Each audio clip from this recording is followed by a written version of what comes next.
Bonsoir à toutes et tous, j'espère que vous allez très bien. Nouvelle vidéo d'avant-match, Saint-Étienne se déplace à Lille ce samedi à 21h05. Et oui, c'est très précis cet horaire.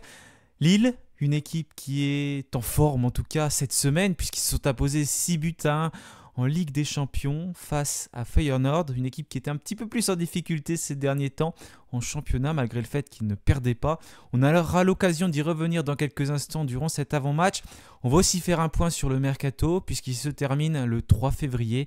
Donc quand je tourne cette vidéo, il ne reste plus que 4 jours. Pour l'instant, à Saint-Étienne, il n'y a qu'une arrivée, c'est Irvine Cardona.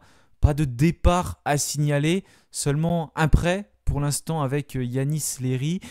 Mais c'est tout, c'est faible pour l'instant. J'attends vos avis en commentaire en tout cas concernant ce mercato. Est-ce que pour vous c'est un mercato qui pour l'instant est raté ou est-ce que vous vous attendiez à un mercato de ce style-là et que pour le coup il ne fallait pas plus de recrues du côté de Saint-Étienne? Je pense quand même savoir ce que vous en pensez. Je vous donnerai mon avis dans quelques instants. On va parler donc des différentes rumeurs qu'il existe, en tout cas de celles qui sont quand même sérieuses. On se retrouve donc dans quelques instants pour cet avant-match et on va commencer par le point sur le mercato. Mais juste avant, générique.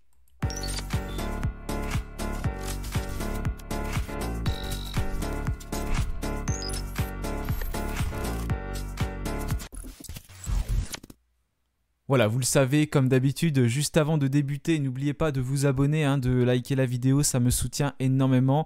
C'est un vrai soutien pour la chaîne, comme ça je vois si vous appréciez ou non le contenu. D'ailleurs, n'hésitez pas à faire des remarques en commentaire, il n'y a aucun souci tant que c'est constructif. Donc commençons déjà par ce point mercato. Il y a une rumeur d'ailleurs de départ qui avait été annoncée il y a à peu près une semaine, juste avant le dernier match face à Auxerre. C'était Matisse Amougou avec Chelsea qui était sur Amougou. C'était d'ailleurs sorti dans plusieurs médias, donc l'information a été confirmée et d'ailleurs c'était sorti en même temps, tout le monde a un peu l'information, donc c'est certainement peut-être des rumeurs qui sont bien fondées concernant Matisse Amougou, mais pour l'instant ça ne bouge plus trop, donc Amougou semble être à Saint-Étienne au moins jusqu'au match qui va arriver contre Lille. C'est pour ça que je l'ai mis titulaire dans ma composition, comme vous allez le voir, avec une absence potentielle, celle de Matisse Amougou, mais on y reviendra dans quelques instants. Je ne l'ai pas recité ici, Matisse Amougou, puisque voilà, elle avait été déjà évoquée et ce n'est pas une nouvelle fraîche comme celle que je vous mets juste ici. Je ne vais pas vous parler d'arrivée trop parce que malheureusement... il n'y a pas vraiment de noms qui arrivent. Il y a des noms qui sont cités, mais on les voit une fois et après, hop, ils disparaissent. On sait que le mercato hivernal, c'est aussi l'occasion pour des joueurs qui n'ont pas trop joué depuis le début de la saison de se montrer et puis d'essayer de rejoindre un club. Donc des fois, les agents essayent un peu de mettre leurs joueurs en avant, ce qui est bien normal. C'est pour ça qu'il y a des rumeurs aussi qui peuvent apparaître et disparaître aussi vite. Et puis aussi d'autres clubs qui se positionnent. On avait un joueur par contre que ça semblait très sérieux, c'était Mimovic, donc un latéral qui évolue à l'Étoile Rouge de Belgrade. Il devait arriver, débarquer à Saint-Étienne dans cette fin de semaine, d'après ce qui était annoncé dans les médias. Mais finalement, ça ne sera pas le cas puisqu'il y a un club, c'est Fenerbahçe, qui s'est positionné sur le joueur. José Mourinho a apparemment contacté le joueur lui-même pour qu'il vienne. On devait attendre qu'il finisse la Ligue des Champions avec son club, l'Étoile Rouge de Belgrade. Ça jouait tout ce mercredi. Et voilà, finalement, il devrait partir du côté de la Turquie. Donc c'est pareil, c'est à surveiller, mais ce sera sans doute une piste à oublier pour Saint-Étienne. De toute façon, quand ça traîne comme ça, qu'on dit oui, dans 10 jours, généralement, c'est pas forcément bon. Et j'espère qu'il y a véritablement un plan B à Saint-Étienne. Parce que voilà, je vais en profiter pour donner un petit peu mon avis sur le mercato pour l'instant. Mais pour moi, c'est très faible. On attendait quand même des recrues. On savait que c'était important. On a vu le début de saison de Saint-Étienne. Pour l'instant, il n'y a que Cardona qui est là. Et Cardona, je suis désolé, mais on aurait dû le garder cet été. C'était un joueur qui voulait rester. C'était quelqu'un, on était sûr de ses capacités, de ce qu'il était capable de faire. On a regardé beaucoup de joueurs de cet effectif de Ligue 2 qui étaient moins performants que Cardona et on n'a pas accepté de mettre un petit peu d'argent. C'était pas non plus des sommes folles, je crois, qui étaient demandées pour Cardona. Et on aurait pu le garder plutôt que là de se battre et de l'avoir au final qu'à partir du 25 janvier et qui ne puisse jouer que là, je dis 25 janvier, c'est même après, qu'il ne puisse jouer là que contre Lille. On avait largement besoin de ce début de saison. Il ne peut jouer qu'à partir de la 20e journée de Ligue 1. Donc c'est quand même dommage. Donc c'est pas vraiment une recrue pour Saint-Étienne parce qu'on le connaît déjà. Cardona, c'est pas un nouveau joueur qu'on va découvrir. Donc pour l'instant, il n'y a qu'un départ d'officialisé, c'est Yanis Léry qui est parti du côté d'un club espagnol et qui a rejoint le Alde Alcorcón. Voilà, j'avais noté le nom. Un club qui évolue donc en Détroit, c'est pareil, c'est pour qu'il acquérisse de l'expérience, ça c'est quand même positif pour lui. Et c'est ce qu'on a fait avec d'autres jeunes joueurs, comme Ayman Aiki qui devrait rejoindre Bastia, parce que c'est un peu compliqué la situation financière à Bastia, hein, mais il y a un joueur, Charles Traoré, qui a rompu son contrat, donc ça ne devrait pas poser de soucis maintenant pour Bastia qui pourrait accueillir Ayman Aiki. L'objectif, c'est que le jeune Stéphanois arrive sous forme de prêt, qui prenne de l'expérience. Voilà, c'est bien un championnat comme la Ligue 2. On sait que c'est un championnat qui est quand même exigeant et pour des jeunes joueurs comme ça, c'est bien. Ça leur permet de découvrir quelque chose. Il a déjà joué en Ligue 2 Aiki, hein. On se souvient quand Batles est arrivé. Je crois qu'il avait marqué d'ailleurs contre Dijon. Il me semble que c'était le premier buteur de Saint-Etienne en Ligue 2, si je dis pas de bêtises. Il avait joué sur ce match-là. Et là, voilà, il avait un petit peu disparu. On le voyait plus trop dans le groupe stéphanois, plus trop jouer en tout cas. Jouait plutôt avec les équipes réserves. Je crois qu'il s'était blessé aussi. Là, il va partir du côté de Bastia, donc c'est bien. Donc pour la fin de la saison, ça devrait être officialisé normalement dans les prochains jours. C'est le Progrès d'ailleurs qui a sorti cette information. Et il y a un autre jeune joueur, Aiki, c'est plus un ailier droit, il me semble, plus que ailier gauche, hein. Il est capable de jouer aux deux postes, mais surtout ailier droit. Un autre joueur, c'est un avançant, c'est Djibril Othman. Donc lui, Djibril Othman, c'est une information qu'on a sortie sur Peuple Vert et il va rejoindre un club belge qui évolue en D2, c'est le Royal Frambourens. Donc je ne sais pas si ce club en D2 belge, je connais pas assez pour dire, déjà je connaissais pas ce club, si c'est plus fort que Saint-Etienne, le club qui évolue en National 3, la réserve, là où il jouait, il avait quand même du temps de jeu. Je ne sais pas si c'est plus fort, mais en tout cas, ce qui est positif, c'est que voilà, il va découvrir un nouveau championnat, un nouveau cadre. C'est bien des fois de s'en aller un petit peu de son environnement pour prendre de l'expérience ailleurs, voir un peu comment ça joue ailleurs, comment sont les choses, et après revenir à Saint-Etienne. En tout cas, je l'espère en grande forme et en ayant marqué des buts.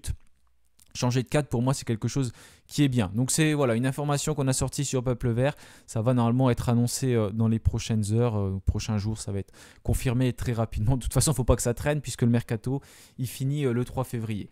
Après, voilà, j'ai pas forcément grand-chose à vous rajouter. Je ne vais pas évoquer les autres rumeurs d'arrivée. Mis à part Mimovic, comme j'ai dit, c'était le joueur qui semble être le plus proche, mais ça ne va pas se faire. Normalement, hein, tout peut se faire. Voilà, au mercato, il ne faut jamais trop s'avancer. On ne sait jamais. On l'a vu avec Cardona, où que ça a traîné. Mais voilà, pour l'instant, il n'y a pas trop de choses d'évoquer. J'espère quand même que ça bosse. On parle de ça travaille en sous-marin, c'est un mot où ils aiment bien dire ça. Mais voilà, il faut que ça travaille en sous-marin. Au bout d'un moment, que le sous-marin il sorte la tête de l'eau et puis qu'on voit un peu des joueurs arriver. Parce que pour l'instant, voilà, pour moi, c'est pas un mercato qui est convaincant. Et si c'était ça qui avait été fait avec la direction d'avant, qui était en place, j'imagine qu'il y aurait eu beaucoup de critiques, hein. Voilà, il faut aussi des fois prendre un peu de recul et réfléchir.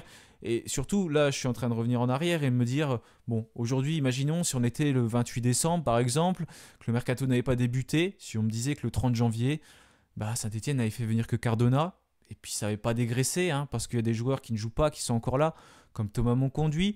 Il y a des joueurs comme Mathieu Cafaro qui semblent avoir moins de temps de jeu également qui sont encore là. C'est des départs qui auraient pu être faits et on sait que pour faire venir des joueurs, il faut aussi dégraisser. Même si voilà, on peut faire venir des joueurs, apparemment on a de l'argent, mais c'est pas bien d'avoir un effectif trop étoffé non plus. Il faut faire partir des joueurs, au bout d'un moment, il ne faut pas tous les empiler. Il ne faut pas que les joueurs ils partent tous libres. Au bout d'un moment, il faut aussi vendre. Et là, on ne vend plus personne. Ça fait très longtemps qu'on n'a pas vraiment annoncé un mercato avec des ventes à Saint-Etienne. Voilà, je ne sais même plus qui est vraiment la dernière vente. Bon, il y a Dylan Chambaud, mais c'est une vente, pas tellement une vente parce que je crois qu'il restait un an de contrat. C'est quelque chose qui a été fait un petit peu autrement. Mais il n'y a pas vraiment eu une vente. On a dit, bon, on a vendu un joueur 5-6 millions d'euros. Ça fait quand même longtemps que quelque chose comme ça n'est pas arrivé. Et pour l'instant, voilà, si je prends du recul et que je me dis, on se positionne comme si on était avant le début du mercato, franchement, je ne suis pas convaincu par ce qui s'est passé. Il y a Horneland qu'on peut, on va dire, inclure dans les recrues aussi. Mais pour qu'Horneland puisse mettre son style de jeu en place, pour moi, il est impératif que des joueurs arrivent parce que de toute façon, on voit les limites de certains joueurs, hein, de match en match, notamment au niveau des latéraux. Pour l'instant, on voit que même contre n'importe quelle équipe de Ligue 1, on peut buter et c'est quelque chose qui peut nous ralentir. Alors que le modèle que veut proposer Eric Horneland, je pense qu'il est aussi beaucoup basé sur l'apport des latéraux et on essaye trop de passer par le milieu quand les équipes mettent un bloc bas et arrivent à nous embêter et on est trop limité techniquement pour pouvoir faire la différence. Voilà, c'est mon avis personnel, mais pour l'instant en tout cas je ne suis pas satisfait. Il y a peut-être 2-3 recrues qui vont encore arriver durant la fin du mercato et ce sera très bien, mais voilà, ce que je remarque c'est que ça a mis du temps pour l'instant et pour moi c'est un petit peu tard voilà, pour recruter et il aurait fallu accélérer les choses, même si c'est bien évidemment pas facile d'aller chercher des joueurs, c'est toujours quelque chose qui est compliqué. Il y a beaucoup de négociations à faire et j'aimerais pas être dans ce milieu-là, mais voilà, ils étaient en phase d'observation normalement sur les 6 premiers mois. Place à l'action, l'action pour l'instant elle met un petit peu de temps à se décider. Voilà pour mon avis concernant ce mercato, je trouvais que c'était intéressant de faire un point. Maintenant on va plus passer sur l'avant-match parce que c'est bien évidemment ce qui nous intéresse avec cette rencontre contre Lille. Donc j'ai écouté la conférence de presse d'Eric Orneland, d'ailleurs j'ai parlé de Cardona, il était aussi présent devant les médias. Donc il a parlé des absents, Anthony Briançon est incertain. Malheureusement, comme vous avez pu le voir, il y a toujours cette épidémie de grippe. On avait notamment Pierre Ecois qui était absent il y a quelques temps contre Nantes où il avait été annoncé absent de dernière minute et puis Lamine Fomba était titulaire. Boakier a été malade, mais s'est entraîné ce jeudi, tandis que Louis Mouton est malade aujourd'hui. Voilà, c'est la grippe. Malheureusement, on sait que aussi sur les jours qui suivent, ça peut être compliqué pour les joueurs, donc c'est souvent dur de se mettre de la grippe. Ensuite, la grippe est très présente en France et nous n'y échappons pas. De son côté, Masson a fait son retour avec nous sans restriction, donc ça c'est une bonne nouvelle, puisque Masson peut prétendre en tout cas à une place dans le groupe. Titulaire, ça me semble compliqué, parce que ça fait un moment qu'il n'a pas joué, mais il a une place dans le groupe stéphanois, donc ça, c'est quand même quelque chose, un élément qui est très positif et ça offre une possibilité de plus à Orneland. Au bout d'un moment, je dis que c'est positif, mais il faut que les joueurs viennent parce que, regardez, la liste d'absence est malgré tout encore très longue. Benold, bon, il va se rentraîner petit à petit et revenir normalement dans les semaines à venir, mais bon, ça c'est une grosse blessure, pour le coup, c'est différent. Masson, potentiellement de retour. Moefek incertain, c'est ce que j'ai pu lire sur Evect. Sissoko suspendu, donc ça c'est une absence qui est là maintenant depuis plus d'un mois. Sissoko qui devrait revenir contre Rennes, en tout cas il aura purgé tous ses matchs de suspension enfin. Il y avait 2 matchs de sursis d'ailleurs supplémentaires, il avait été expulsé en Coupe de France contre Marseille. Wadji, Wadji on n'entend plus trop parler, je le marque toujours blessé parce qu'on n'en parle plus, donc malheureusement il n'est pas là. Louis Mouton incertain, donc malade. Thomas Monconduit, pareil, je le laisse comme ça parce que je ne sais même plus ce qu'il a, Thomas Monconduit. Pourtant, je le vois s'entraîner des fois dans les inside, mais voilà, j'ai l'impression qu'il ne reviendra pas pour l'instant. Et Anthony Briançon qui est incertain. J'aurais pu mettre Boakier aussi, mais c'était jeudi, donc c'était pas annoncé qu'il était vraiment incertain, mais qu'il a été malade. Donc on va surveiller concernant Boakier. Voilà en tout cas du côté de Saint-Etienne. Du côté de Lille, il y a des absents également. On a Benjamin André, donc le milieu de terrain défensif qui est suspendu pour cette rencontre. C'est plutôt une bonne nouvelle pour nous. Et puis Edon Zegrova aussi, c'est un attaquant. On le connaît tous, Zegrova, même si on ne gâte pas Lille, son nom, on l'entend souvent parler parce qu'il est très souvent décisif. Il est capable de rapidement faire la différence. Il a une vraie frappe de balle et c'est un vrai ailier très très intéressant. Touché au niveau des adducteurs, il y a un communiqué de Lille qui est sorti il y a quelques jours maintenant. Absent au moins pendant 6 semaines. Donc voilà pour Zegrova qui ne sera pas présent dans le groupe de Lille. Donc bon, j'aime pas dire ça, mais c'est une bonne nouvelle, on va dire, entre guillemets pour nous, même si bien sûr je souhaite un très bon rétablissement à Zegrova. Il va d'ailleurs beaucoup leur manquer, certainement en Ligue des Champions. Gauthier Larsonneur, c'est le seul joueur qui est sous menace du côté de Saint-Etienne. Il lui reste 2 rencontres où il faut qu'il fasse attention. On l'a vu, il avait pris un carton jaune un peu bête, je crois que c'était contre Nantes où il avait protesté. Il faut faire attention sur ces choses-là. Si jamais Larsonneur n'est pas là, ce sera Brice Maubleu dans les buts. Donc pas contre Rennes, mais le match qui va arriver ensuite. Je me demande si c'est pas le déplacement à Marseille, parce que ça va arriver très rapidement aussi, l'affiche contre Marseille. Donc il lui reste 2 rencontres où il faut qu'il fasse attention pour pas être suspendu. Alors maintenant passons à Lille. Je ne mets pas les matchs de Coupe de France, je ne mets pas les matchs de Ligue des Champions comme d'habitude, je préfère rester sur le championnat. Donc Lille, c'est une équipe qui avait une série assez incroyable, qui ne perdait pas. Je crois que leur dernière défaite en Ligue 1, c'était contre nous au mois de septembre. Et ils ont perdu la semaine dernière contre Strasbourg sur le score de 2-1 là-bas du côté de la Méno. Donc Lille qui n'était pas trop en confiance avant son match de Ligue des Champions contre Feyenoord. Après, ils se sont vite relevé en s'imposant 6-1. Donc Lille qui a repris du poil de la bête, qui a repris de la confiance. Mais voilà, ça peut être difficile après de jouer. On sait ensuite, après une rencontre qui a suivi un match de Ligue des Champions, parce qu'ils ont peut-être la tête ailleurs un peu aussi. Ils se sont qualifiés. C'est un match qui arrive 72 heures après, même si bien évidemment, j'imagine que Genesio en conférence de presse va dire que voilà, ils se sont concentrés sur la rencontre contre Saint-Etienne, parce que le championnat est très important pour eux. Mais voilà, il s'est quand même passé quelque chose d'incroyable. Ils ont fini dans les 8 premiers, ils se sont qualifiés. Ça fait plaisir à tous les joueurs, bien sûr. Donc, il faut récupérer ensuite aussi. voilà, c'est un état d'esprit qui est positif pour eux, bien sûr, mais ils ont quand même joué il y a 72 heures. Donc je pense que ça va compter aussi. Et à nous d'y aller avec notre jeu, notre envie de bien faire. Mais Horneland a dit que voilà, on allait proposer notre jeu. C'est une équipe qui a plus l'habitude de jouer avec une défense à 5, avec des pistons. Je vous affiche la dernière composition qu'ils ont mis en place contre Strasbourg. Mais voilà, c'est une équipe qui a quand même des difficultés face à certaines autres équipes de ce championnat, notamment celles qui sont en bas de tableau. Ils ont fait nul contre Nantes, nul contre Auxerre, comme nous. Donc il faut prendre des points aussi. On prend des points, nous, contre des équipes comme Auxerre et contre Nantes. Un point, c'est bien. On dit que voilà, il faut prendre des points. Mais en attendant, ces équipes-là arrivent aussi à prendre des points contre des plus grosses écuries, comme Lille. Donc il faut aussi qu'on arrive à en prendre contre ce genre d'équipe qui sort du tableau, parce qu'au bout d'un moment, il faut aussi suivre nos concurrents. Lille qui est 5e, 32 points. Voilà, ils ont vraiment envie de jouer la Ligue des Champions et ça va un petit peu moins bien ces derniers temps, donc ils ne veulent pas être décrochés. C'est une équipe qui est forcément bien classée au niveau des défenses. Généralement, quand on est bien placé au classement, on a une bonne défense. Au niveau de l'attaque, c'est pas forcément la meilleure équipe de ce championnat. Ils sont 8e. Voilà. Ils ont des joueurs qui marquent pas mal, comme Jonathan David, mais après, c'est un petit peu plus compliqué. Les joueurs se partagent un petit peu les buts. Il y a de l'expérience. On pense notamment à Rémi Cabella, qui a d'ailleurs marqué hier, et on va revoir Rémi Cabella contre Saint-Etienne. Mais voilà, en tout cas pour cette équipe qui aura bien sûr à cœur de performer une nouvelle fois à la maison contre Saint-Etienne et à reprendre des points Ligue 1, parce que quand on regarde leur dernier match, voilà, il y a 5 matchs là, que je vous affiche, il y a une seule défaite, mais il n'y a pas tant de points que ça de pris. Il y a en total 6 points, 6 points qui sont pris sur 15 possibles.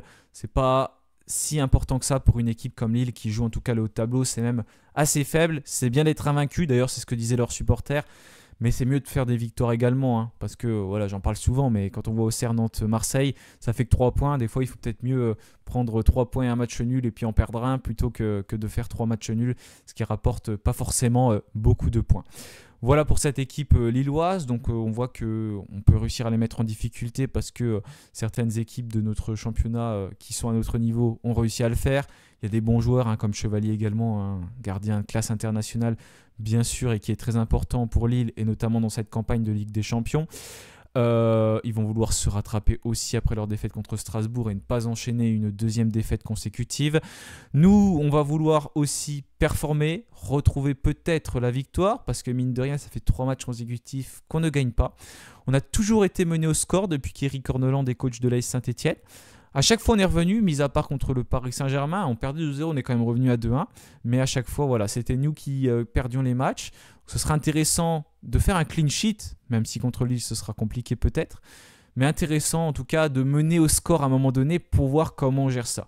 En tout cas, quelque chose qui est positif aussi, c'est qu'on n'arrivait pas avant, quand on prenait un but, on savait qu'on allait perdre.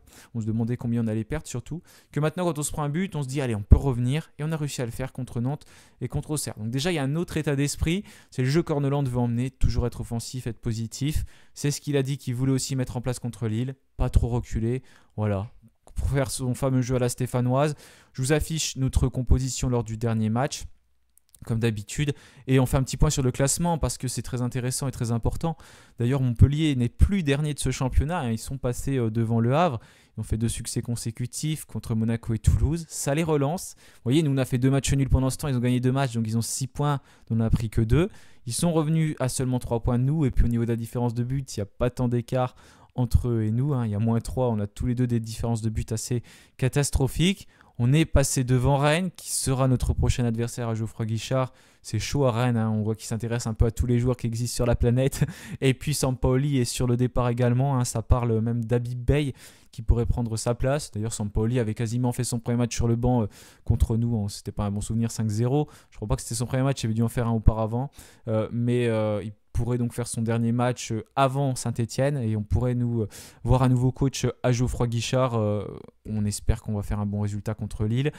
Voilà, contre Rennes, ça se resserre. 17 points pour Rennes, 15 pour Montpellier, 18 pour nous, 18 pour Nantes, 22 pour Angers, Auxerre également juste devant avec 22 points, je crois aussi, parce qu'ils en avaient comme Angers. Donc il faut pas se faire décrocher, il faut réussir à prendre des points à un moment donné. On aura des matchs qui seront difficiles. Après Rennes, on a Marseille. Donc là, il va vraiment falloir réussir à cartonner contre Rennes et réussir au moins à prendre un point contre Lille ou contre Marseille. Mais voilà, c'est important aussi de faire des résultats contre ces équipes-là. Voilà en tout cas pour nous, toujours Davidashvili, notre meilleur buteur, Lucas Tassin, notre meilleur passeur. Et il y a une question qu'on se pose tous, c'est où va être aligné Cardona, est-ce qu'il va jouer? La question a forcément été posée en Hollande, un peu en conférence de presse. Hein. Ils ne l'ont pas posé comme ça, mais ils ont parlé de Cardona.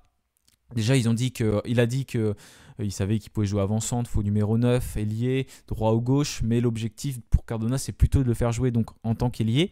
Dans ma composition, je l'avais mis à la place de Davidashvili au départ parce que je ne trouvais pas forcément fort, mais je n'avais pas connaissance de la maladie de Boaké. Mais là, j'ai remis à la place de Boaké, surtout parce que Orneland a évoqué que il pourrait jouer ailier droit, Cardona. Même s'il peut jouer ailier gauche et ailier droit, il a parlé de ce poste d'ailier droit. Donc ça m'a fait tilt et je l'ai mis en position d'ailier droit.